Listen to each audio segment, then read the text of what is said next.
हर हर महादेव देव, हर हर महादेव देव, नाद वेद जागे, नाद वेद जागे। हर हर महादेव देव, हर हर महादेव देव।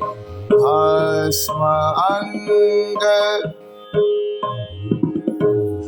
भस्म अंग डमरू कर, भस्म अंग डमरू कर, गौरी अर्धांगी सोए, गौरी अर्धांगी सोए। वृषभ वाहन दीन शरण, वृषभ वाहन दीन शरण।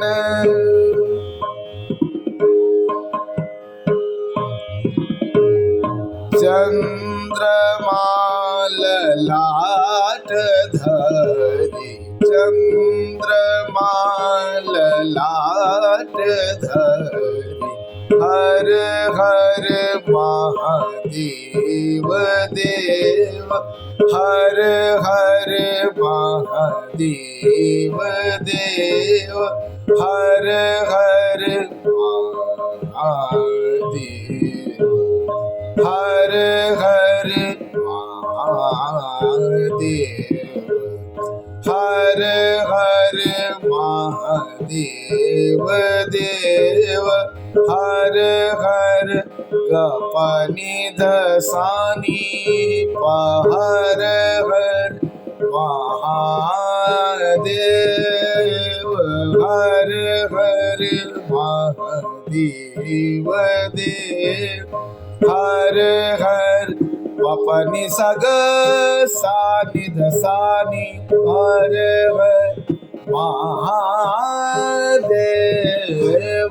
हर हर महा, हर हर महा, हर हर महादेव देव,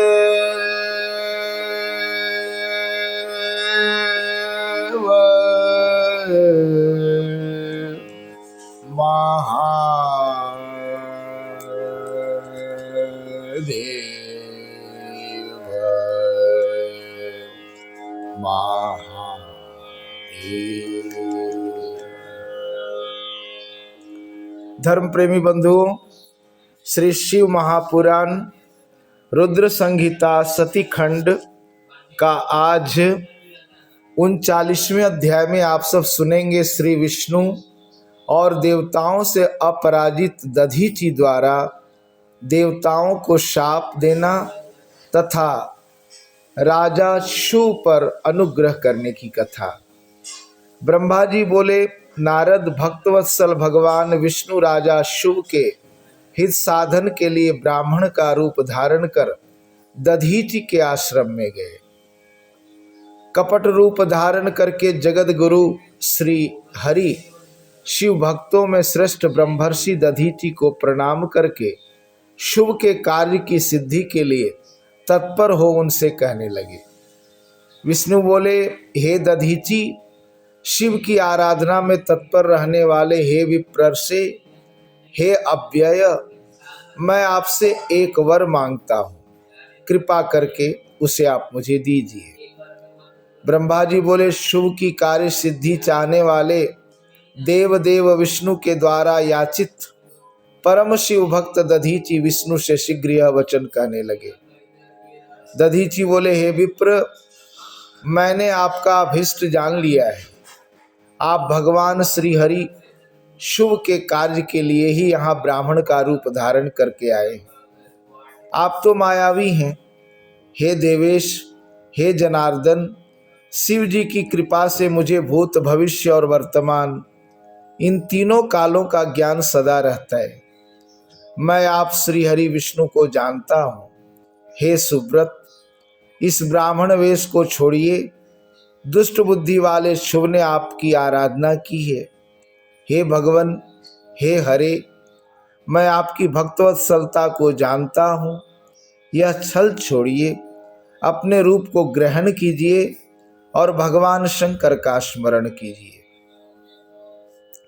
शंकर की आराधना में लगे रहने वाले मुझसे यदि किसी को भय हो तो आप उसे यत्नपूर्वक सत्य की शपथ के साथ कहिए। शिव के स्मरण में आसक्त बुद्धि वाला मैं कभी झूठ नहीं बोलता। मैं इस संसार में किसी देवता या दैत्य से भी नहीं डरता। विष्णु बोले, उत्तम व्रत का पालन करने वाले हे दधीचि, आपका भय तो सर्वथा नष्ट ही है, क्योंकि आप शिव की आराधना में तत्पर रहते हैं और सर्वज्ञ हैं।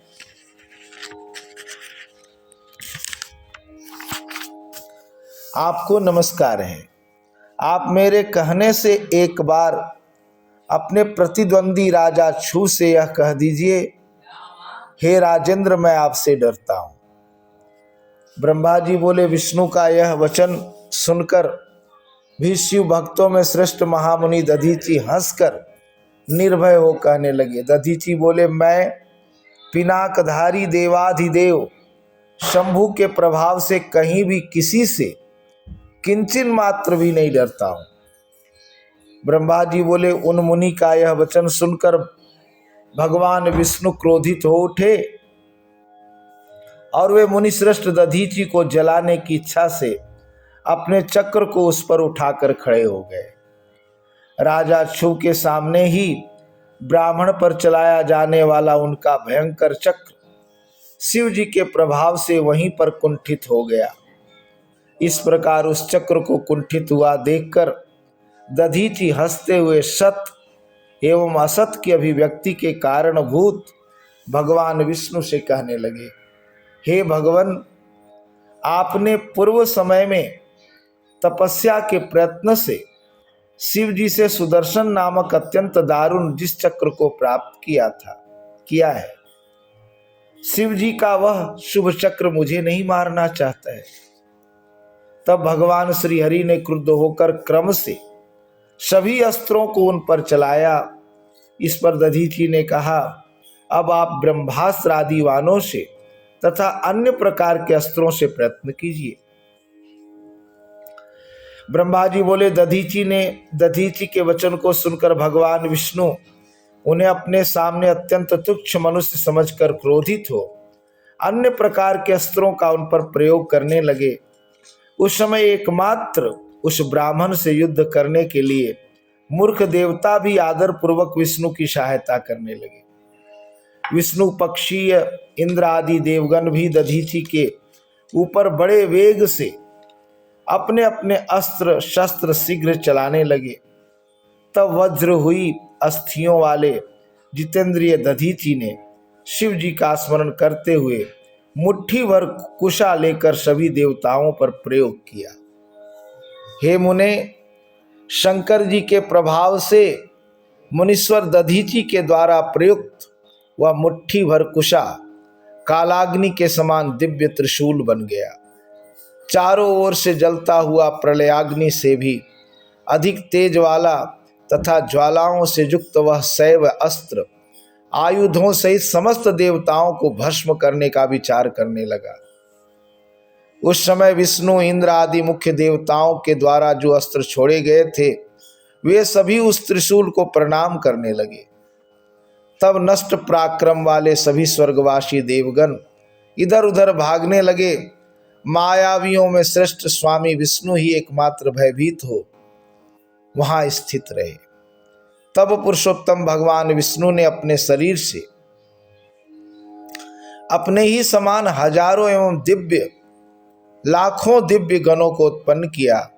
हे देवर्षि, तदंतर विष्णु के वीरगण अकेले शिव स्वरूप दधीचि से युद्ध करने लगे। तदंतर शिव भक्तों में श्रेष्ठ महर्षि दधीचि ने रण में उन गणों के साथ वहां बहुत युद्ध कर सहसा उन सबको जला दिया। तब माया विशारद भगवान विष्णु ब्रह्मर्षि दधीचि को विस्मित करने के लिए शीघ्र ही विश्व मूर्ति हो गए। ब्राह्मण श्रेष्ठ दधीचि ने उन विष्णु के शरीर में हजारों देवता आदि को और अन्य जीवों को देखा। उस समय विश्व मूर्ति के शरीर में करोड़ों भूत, करोड़ों गण तथा करोड़ों ब्रह्मांड विद्यमान थे। इन सभी को देखकर दधीचि मुनि जगतपति, जगत स्तुत्य, अजन्मा तथा विनाशी उन भगवान विष्णु से कहने लगे, हे महाबाहो, आप माया को त्याग दीजिए। विचार करने से सब प्रतिभास मात्र प्रतीत होता है। हे माधव, मैंने भी हजारों दुर्विज्ञेय वस्तुओं को जान लिया है। जब आप निरालस्य होकर मुझ में अपने सहित ब्रह्मा, रुद्र तथा संपूर्ण जगत को देखिए, मैं आपको दिव्य दृष्टि देता हूं।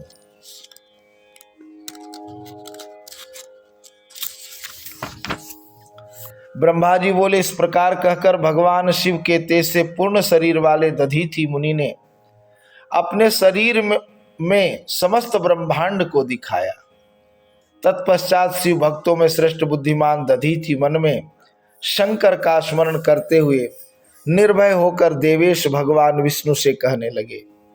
दधीचि बोले, हे हरे, आपकी इस माया से अथवा मंत्र शक्ति से क्या हो सकता है? आप श्रेष्ठ कामना करके यत्न पूर्वक मुझसे युद्ध कीजिए। ब्रह्मा जी बोले, तब उन मुनि का यह वचन सुनकर विष्णु शिव जी के तेज से निर्भय होकर उन मुनि पर अत्यंत कुपित हो उठे। उस समय जो देवता भाग गए थे वे भी प्रतापी दधीचि से युद्ध करने की इच्छा से उन नारायण देव के पास आ गए। इसी बीच मुझे साथ लेकर राजा शुभ वहां आ गए। मैंने देवताओं तथा विष्णु को युद्ध करने से मना किया और कहा कि यह ब्राह्मण किसी से जीता नहीं जा सकता। मेरी इस बात को सुनकर भगवान विष्णु ने मुनि के निकट जाकर उन्हें प्रणाम किया। उसके बाद वे शुभ भी अत्यंत दीन होकर वहां मुनीश्वर दधीचि के पास जाकर व्याकुल हो प्रणाम करके प्रार्थना करने लगे। शुभ बोले, हे मुनि श्रेष्ठ, प्रसन्न होइए। हे शिव भक्त शिरोमणे, प्रसन्न होइए। हे परमेशान, आप दुर्जनों के द्वारा सदा दुर्लक्ष्य हैं। ब्रह्मा जी बोले, हे नारद, उन राजा शुभ की तथा देवताओं की यह बात सुनकर तपस्या निधि ब्राह्मण दधीचि ने उन पर अनुग्रह किया। तदंतर विष्णु आदि को देखकर मुनि ने क्रोध से व्याकुल होकर मन से शिव जी का स्मरण करके विष्णु तथा देवताओं को शाप दे दिया। दधीचि बोले, देवराज इंद्र सहित सभी देवता और मुनीश्वर तथा गणों के साथ विष्णुदेव रुद्र की क्रोधाग्नि से ध्वस्त हो जाएं। ब्रह्मा जी बोले, इस प्रकार देवताओं को शाप देकर पुनः शुभ को की ओर देखकर मुनि ने शुभ से कहा, हे राजेंद्र, श्रेष्ठ द्विज देवताओं और राजाओं से भी अधिक पूज्य होता है। हे राजेंद्र, ब्राह्मण ही बली और प्रभावशाली होते हैं। ऐसा स्पष्ट रूप से कहकर वे ब्राह्मण दधीचि अपने आश्रम में प्रविष्ट हो गए। तत्पश्चात दधीचि को नमस्कार करके शुभ अपने घर चले गए और भगवान विष्णु भी जैसे आए थे उसी तरह देवताओं के साथ अपने वैकुंठ लोक को लौट आए। इस प्रकार वह स्थान स्थानेश्वर नामक तीर्थ के रूप में प्रसिद्ध हो गया। स्थानेश्वर में पहुंचकर मनुष्य शिव का सायुज्य प्राप्त कर लेता है। हे तात, इस प्रकार मैंने आपसे संक्षेप में शुभ और दधीचि का विवाद कह दिया और शंकर को छोड़कर ब्रह्मा विष्णु को जो शाप प्राप्त हुआ उसका भी वर्णन किया। जो व्यक्ति शुभ और दधीचि के इस विवाद संबंधी प्रसंग का नित्य पाठ करता है वह अपमृत्यु को जीतकर शरीर त्याग के पश्चात ब्रह्मलोक को जाता है। जो इसका पाठ करके रणभूमि में प्रवेश करेगा उसे सर्वदा मृत्यु का भय नहीं रहेगा तथा वह विजयी होगा।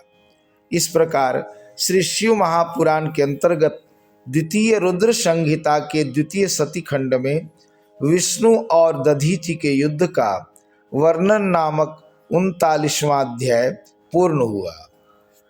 हर हर महादेव देव, हर हर महादेव देव, हर हर महादेव देव। तो ये था 39वां अध्याय और कल आप सब सुनेंगे 40वें अध्याय में देवताओं सहित ब्रह्मा का विष्णु लोक में जाकर अपना दुख निवेदन करना, उन सभी को लेकर विष्णु का कैलाश गमन तथा भगवान शिव से मिलने की कथा। आज के लिए इतना ही। धन्यवाद।